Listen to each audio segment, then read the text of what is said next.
पुराने वक्तों की बात है कि किसी गांव में 3 भाई रहा करते थे।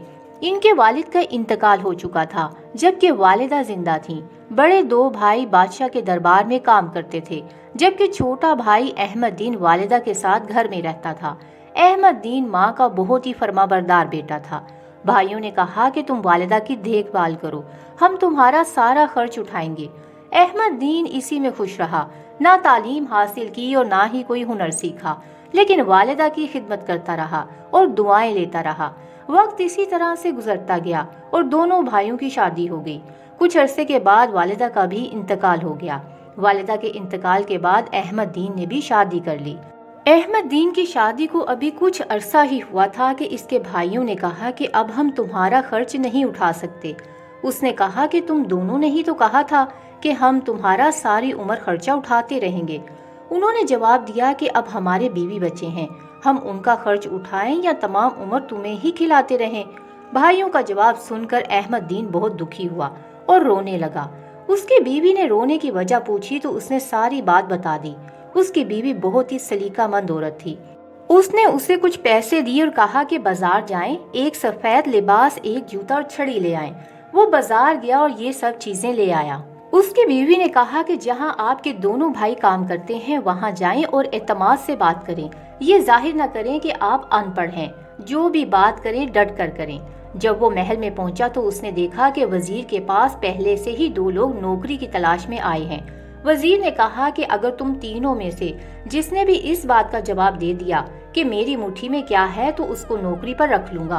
पहले ने जवाब दिया कि मुट्ठी में सोने की अंगूठी है। वजीर ने नफी में सर हिलाया और उसे चलता किया। दूसरे ने कहा कि बंद मुट्ठी में हीरे की अंगूठी है। इस बार भी वजीर ने नफी में जवाब दिया और इसे भी चलता किया और अब सिर्फ अहमद दीन ही बचा था। वजीर ने कहा कि तुम तो मुझे बहुत सियाने लगते हो, बताओ क्या है मुट्ठी में। अहमद दीन ने हल्की आवाज में कहा, ओए टिड्डे, आज तो तू मुट्ठी में आ गया। वजीर ने मुट्ठी खोली तो इसमें वाकई ही टिड्डा था। अब अहमद दीन ने तो अपने आप को कहा था, यानी आज तो जान मुश्किल में फंस गई। वजीर ने बादशाह से कहा कि ये बंदा बहुत ही सियाना है। बादशाह ने उसे 3000 दिनार पर रख लिया। वो घर आया और बीवी को सारी बात बताई और कहा कि आज तो जुगाड़ लग गया। अहमद दीन की बीवी ने कहा कि अल्लाह ने आपका काम बना दिया है। अब आप सुबह काम पर जाएं और किसी से भी फालतू बात ना करें और अपनी जगह पर खामोशी से बैठ जाएं। अगर अल्लाह ने आपका निजाम चला दिया है तो ऐसे ही चलने दें। चंद दिन गुजरे, बादशाह की बेटी और इसकी चंद सहेलियां चश्मे पर गईं। वहां उन्होंने मुंह धोया। बादशाह की बेटी की हीरे की अंगूठी चश्मे में ही गिर गई। अब वहां ड्यूटी पर मौजूद चंद लोगों में से अहमद दीन भी मौजूद था। अहमद दीन ने देखा कि एक बत्तख ने अंगूठी खा ली है। अहमद दीन ने उसे पत्थर मारा तो वो लंगड़ाकर पानी में चली गई और बाकी बत्तखों के साथ मिल गई। बादशाह की बेटी जब सैर व तफरीह से फारिग हुई तो उसे अपनी अंगूठी का पता चला कि वो तो गुम हो चुकी है। बादशाह ने कहा कि जो नया अक्लमंद आदमी आया है उसे बुलाओ। वजीर ने अहमद दीन को बादशाह के दरबार में पेश किया। बादशाह ने कहा कि मेरी बेटी की हीरे की अंगूठी गुम हो गई है, क्या तुम्हारे पास इसका कोई हल है? जी हुजूर, पर मेरी एक गुजारिश है कि 100 बतखें बुलाई जाएं। बादशाह ने कहा कि अंगूठी का बतखों से क्या ताल्लुक? उसने कहा कि बादशाह सलामत, आप हुक्म तो सादिर करें। बादशाह ने हुक्म सादिर किया और 100 बतखें मंगवाई गईं। उसने उन बतखों में से जो लंगड़ा रही थी उसे पकड़ लिया और ज़ीबा करने के बाद अंगूठी बरामद हुई। अंगूठी देकर बादशाह ने उसकी तनख्वाह 3000 धर्म और बढ़ा दी। अहमद दीन ने दिल में सोचा कि दूसरा जुगाड़ भी लग गया। ये सब उसने अपनी बीवी को बताया। बीवी ने कहा कि अल्लाह ने निजाम चलाया है तो आगे भी बेहतरी ही होगी। कुछ अरसे के बाद बादशाह का शाही खजाना 8 लोगों ने मिलकर चोरी कर लिया। पूरे मुल्क में ये बात फैल गई। बादशाह ने अहमद दीन को बुलाया और मसले का हल पूछा। अहमद दीन ने कहा कि मुझे 8 दिन चाहिए। बादशाह ने उसे 8 दिन की मोहलत दे दी। वो फौरन घर आया और सोचने लगा कि पहले तो 2 दिन जुगाड़ लग गया, अब क्या करूं? 7 दिन यूं ही सोचते सोचते गुजर गए। रात को वो अल्लाह ताला से दुआ कर रहा था कि या अल्लाह, तू ही कोई रास्ता निकाल दे। इतने में वो 8 चोर जिन्होंने खजाना चोरी किया था गुफ्तगू करने लगे कि बादशाह ने जिसे ये जिम्मेदारी सौंपी है वो तो वाकई ही साहिब इल्म है। उसने अगर हमें पकड़ लिया तो बादशाह हमें इबरतनाक सजा देगा। लिहाजा उन्होंने फैसला किया कि अक्लमंद आदमी के पास चलते हैं, शायद इसके पास कोई हल हो। वो जैसे ही अहमद दीन के घर के पास पहुंचे तो एक आदमी का जूता टूट गया और वो पीछे रह गया। باقی 7 چور جیسے ہی دروازے کے پاس پہنچے تو اندر سے آواز آئی، 7 گزر گئے، ایک پیچھے رہ گیا۔ چوروں نے کہا کہ اسے تو پتہ چل گیا، کیونکہ 7 ہم یہاں ہیں اور ایک پیچھے ہے۔ جو ہم سوچ رہے تھے وہ ٹھیک ہے، یہ تو واقعی ہی بہت عقل مند ہے۔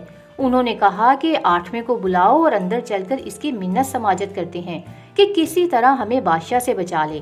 لیکن احمد دین تو دنوں کی بات کر رہا تھا کہ 7 دن گزر گئے اور ایک 8واں دن رہ گیا ہے۔ وہ 8 اس کے پاؤں میں آ کر گر گئے اور کہا کہ یہ خزانہ ہم نے چرایا ہے، ہمیں بچا لو۔ احمد دین نے آسمان کی طرف نگاہ اٹھائی اور شکر ادا کیا۔ احمد دین نے کہا کہ خزانے کو کہیں دفنا دو اور صبح بادشاہ کے دربار میں میرے ساتھ چلو اور جیسا میں کہتا ہوں ویسا ہی کرنا۔ اب احمد دین نے کہا کہ بادشاہ سلامت، خزانہ مل گیا ہے، مگر اس کو واپس لانے کے لیے مجھے 8 مزدور چاہیے۔ بادشاہ نے کہا کہ جنہوں نے خزانہ چرایا ہے وہ کہاں ہیں؟ احمد دین نے کہا کہ بادشاہ سلامت، سونا تو حاصل کریں پہلے۔ بادشاہ اس بات پر راضی ہو گیا اور وہی 8 چور مزدور کے روپ میں بادشاہ کے سامنے حاضر ہوئے اور کہا کہ ہم مزدوری کرتے ہیں۔ احمد دین نے کہا کہ ان سب مزدوروں کو 200 دینار اجرت دینی ہے۔ 8 چور احمد دین کے ساتھ گئے اور خزانہ لے کر آ گئے اور بادشاہ کی خدمت میں حاضر کر دیا۔ بادشاہ نے احمد دین سے کہا کہ جتنا خزانہ لینا چاہتے ہو لے لو۔ اس نے گھر آ کر بیوی سے کہا کہ اب ہمیں یہاں سے نکلنا چاہیے، یہ نہ ہو کہ بادشاہ کو پتہ چل جائے کہ میں ان پڑھ ہوں اور آج تک جو بھی کیا ہے وہ جگاڑ پر ہی کیا ہے اور الٹا ہمیں سزا ملے۔ وہ راتوں رات وہاں سے نکل گئے۔ راستے میں انہیں ایک آدمی ملا۔ اس نے پوچھا کہ کہاں جا رہے ہو؟ احمد دین کے منہ سے نکلا کہ میں شہر چھوڑ کر جا رہا ہوں۔ یہ بات بادشاہ تک پہنچ گئی۔ بادشاہ نے اس کے پیچھے فوجی بھیجے، وہ اسے پکڑ کر محل میں لے آئے۔ بادشاہ نے کہا کہ تم کہاں جا رہے ہو؟ تم میرے خاص آدمی ہو۔ احمد دین نے کہا کہ بادشاہ سلامت، میں کوئی سیانا آدمی نہیں ہوں۔ جتنی بار بھی آپ نے مجھے حکم دیا اللہ نے میری مدد کی اور کوئی نہ کوئی جگاڑ لگ گیا۔